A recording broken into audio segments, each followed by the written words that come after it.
diyakini berasal dari langit, seperti yang tertulis dalam lontar Petulah Roang atau pada kitab Lagaliko yang terkenal itu. Pada masa Jati Karangborong ini, wilayah kekuasaannya sangat luas, membentang ke timur dan utara Nusantara. Sebagaimana yang dikisahkan secara tradisi itu, wilayah kekuasaan terbagi dalam dua wilayah. Yang pertama adalah yang disebut dengan wilayah inti atau Rambang Ilalang, dan wilayah lingkar luar yang disebut dengan Rambang Ipantara. Wilayah inti atau Rambang Ilalang terdiri dari Tanuntu, Tamato, Sangkala, Lombok, Buata. Tanuntu Kecamatan Herlang, Tamato Kuduloy, Sangkala Kajang, Lombok Kajang, Bua dan Tarang. Tarang juga dan Tarang. Dan Pindang dan sekitarnya. Sedangkan wilayah lingkar luar yang disebut dengan Rambang Ipantara terdiri dari Ambon, seperti Ambon yang kita kenal sekarang, Ternate, seperti Ternate yang kita kenal sekarang, Sape, itu adalah wilayah yang terletak di Nusa Tenggara Barat sekarang ini. Salapara juga berada di Nusa Tenggara Barat, dan Solo. Solo ini penyebutan orang tua yang menyebut Solo, tapi yang dimaksud itu adalah Zulu, kerajaan Zulu di Filipina. Dalam menjalankan pemerintahannya, Jati Karangborong dibantu oleh 12 orang pemangku adat. Berikut wilayahnya masing-masing, yaitu 1. Pijarang Lange-Lange, 2. Kampahero, 3. Daulara Baloku Diraikan, 4. Tuala Keperlohen, 5. Dain Sirika di Kajang, 6. Dain Rauka di Bulukumba, 7. Subak di Luar Kotaka, 8. Karade Patiro, 9. Tuan Rang Kiriara, 10. Durak Galarabira, 11. Tokalu Eparemo, 12. Tokamba Terebi. Ini yang dimaksud dalam ayat 12. Dan dari sini pula awal mula lahirnya ayat 12 sebagai adab kerajaan Borong. Inilah salah satu jejak keberadaan dan keterhubungan dan kita semua dengan Jati Karangborong. Yang lainnya sebagai bukti fisik adalah beberapa situs yang masih ada hingga kini. 1. Situs Kaliwa, berupa situs tua yang sedikit sekarang, dan sebuah batu berbentuk alien yang merupakan tempat pertahunan tua atau suatu pengingat negara terletak terdapat dalam wilayah itu. Yang kedua, pengelolaan memiliki tempat percayaan adat untuk memutuskan suatu perkara. Dengan ini ada dalam wilayah Kecamatan Petulah sekarang ini. 3. Beribu Utara adalah tempat pelaksanaan eksekusi nyatanya saat ini di kelurahan untuk Amasya, Kecamatan Merah. 4. Kelanting adalah tempat pelantikan bagi mereka yang telah lolos mengikuti tahun manusia atau jauh untuk selanjutnya dikirim ke berbagai wilayah dalam wilayah kekuasaan Jati Karangborong sebagai pemimpin kita. Lokasinya saat ini ada di Desa Kerasi, Kecamatan Herlang. Hadirin yang kami muliakan, segala sesuatunya berakhir dan hanya Allah yang Maha Utama. Setiap masa ada tokoh dan waktunya, dan setiap peradaban ada usianya. Masa purba Karangborong berakhir dengan kembalinya Jati Karangborong ke langit melalui jalan moksa atau dalam bahasa Kongo disebut Al-Wadani. Dikisahkan bahwa Jati Karangborong mengalami moksa atau Al-Wadan di suatu tempat dalam kawasan adat Amatoakaja. Mulai saat itu tidak ada lagi Karaeng atau Karangborong dalam waktu yang sangat lama.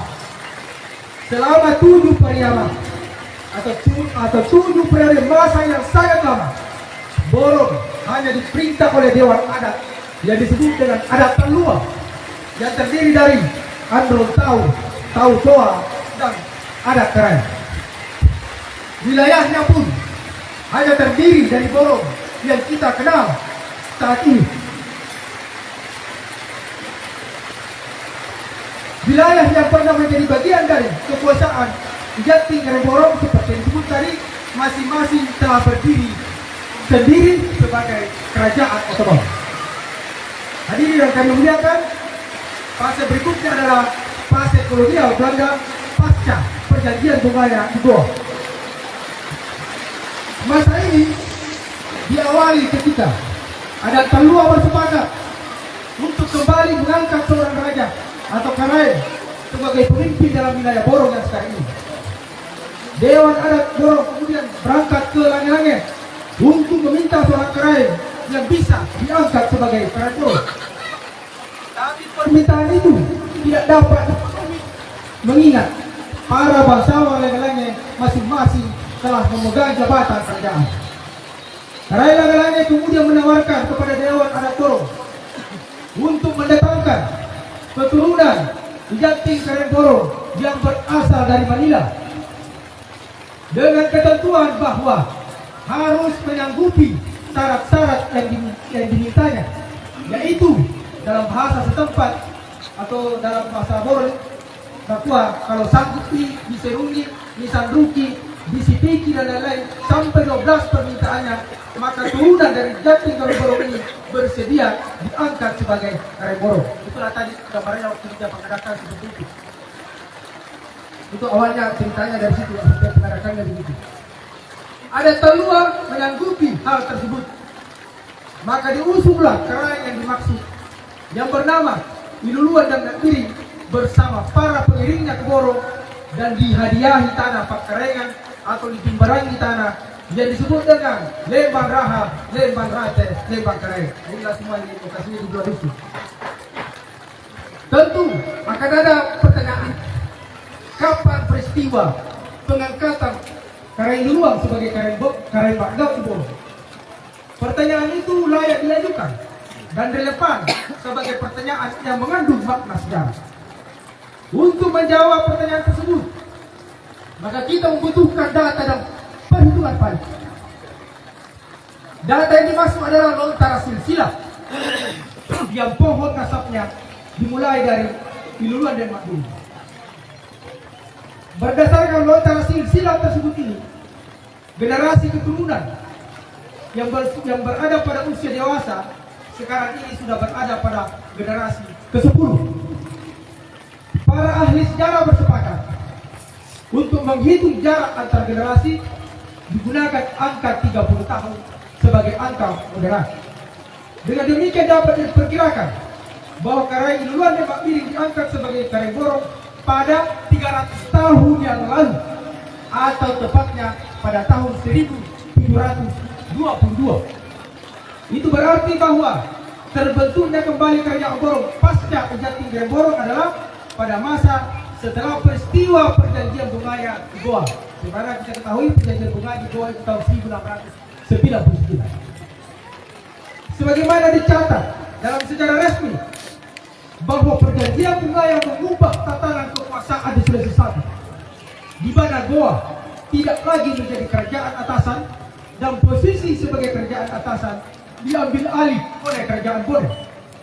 Hal lainnya adalah tampilnya kolonial Belanda sebagai kekuatan yang paling menentukan tatanan kerajaan-kerajaan di Sulawesi pada saat itu. Dalam situasi yang demikianlah Borong kembali menjadi kerajaan pasca Jating Karen Borong. Hadirin yang kami muliakan, dalam status Borong sebagai kakarengan atau kerajaan, ada 4 generasi pemimpin keturunan Iluluan dan Makmiring sebagai Karen Borong, berposisi sebagai Karen Borong, yaitu 1, Iluluan dan Makmiring Karen Borong seperti kisahnya tadi. Yang kedua, Ibantu dan Buraknya Karen Borong. Ini adalah menantu dari Karen Borong yang berasal dari Goa, kerabat Sombaya yang datang menikahi putrinya Iluluan dan Makmiring, kemudian menjadi raja di sini. 3. Isangkau dan Marewa Karemboro, putra dari Bantu dan Buratnya.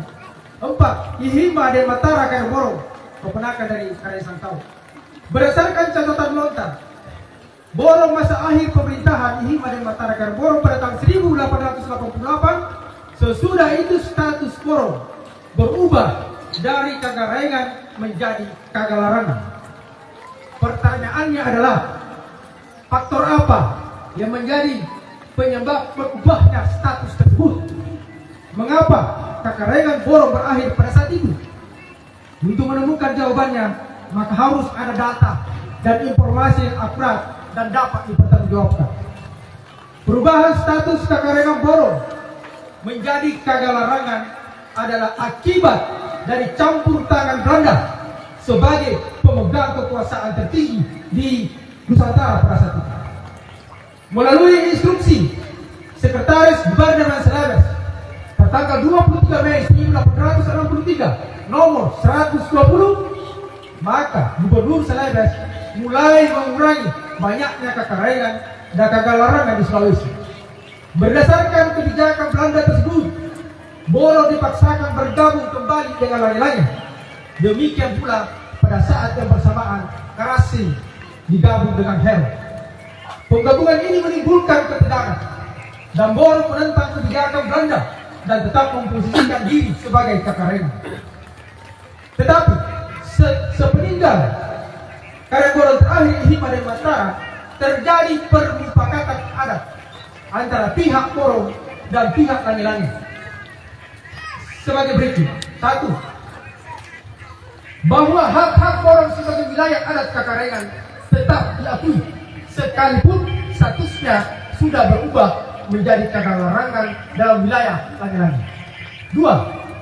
Adat Sampulon II sebagai simbol adat Kagarengan tetap berlaku di Borong sekalipun statusnya sebagai Galarang. Salah satu wujud permufakatan dalam adat adalah bahwa apabila Borong ke Langi-Langi harus digelarkan adat Sampulon II. Demikian pula sebaliknya, apabila Langi-Langi ke Borong harus digelarkan adat Sampulon II pula. 3. Karaeng Bahingia tetap diakui posisi, kedudukan, dan sebutannya sebagai Karaeng Bahingia di Borong dalam tugasnya sebagai pendamping dalam Galarang Borong dalam tugas-tugas adat. Maka mulai saat itu, yang diperkirakan pada tahun 1900-an, Borong menjadi Kagalarangan sampai era kemerdekaan dan berakhir pada tahun 1961 di mana Borong berubah status menjadi desa. Adapun keturunan yang memiliki hubungan kekerabatan dengan Iluan dan Mak Piring Karang Borong yang pernah memangku sebagai Galarang Borong adalah sebagai berikut. 1. Puan Sakti Galarang Borong. 2. Karaeng Baru dan Mak Loko Galarang Borong. 3. Karaeng Parah dan Matakko Galarang Borong. 4. Karaeng Silo dan Mangiri Galarang Borong. 5. Karaeng Lambero dan Tulolo Galarang Borong.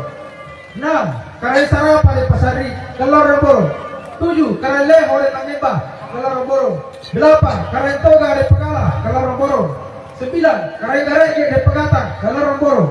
10. Puang Panaloy Galarang Borong. 11. Karaeng Batu Galarang Borong. Sedangkan keturunan Karaeng Luan dan Mak Piring yang pernah menjabat sebagai kepala desa Borong adalah 1. Andi Abdul Fattah dan Manapu. 2. Andi Labea dan Mas Sese. 3. Andi Sukan dan Matakko. Dari uraian tersebut di atas terlihat dengan jelas bahwa Borong di masa lalu adalah Kagarengan asli karena dibentuk oleh adat atau masyarakat adat yang otonom yang tumbuh secara alamiah dalam proses perkembangan masyarakat.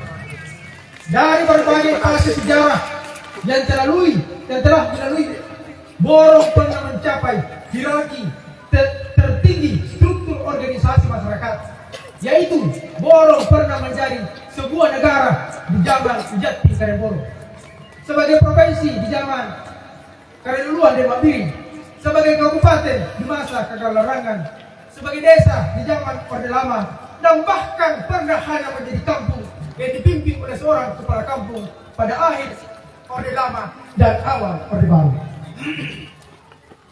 Hadirin yang kami muliakan, Saman terus bergerak merekam sejarah peradaban manusia.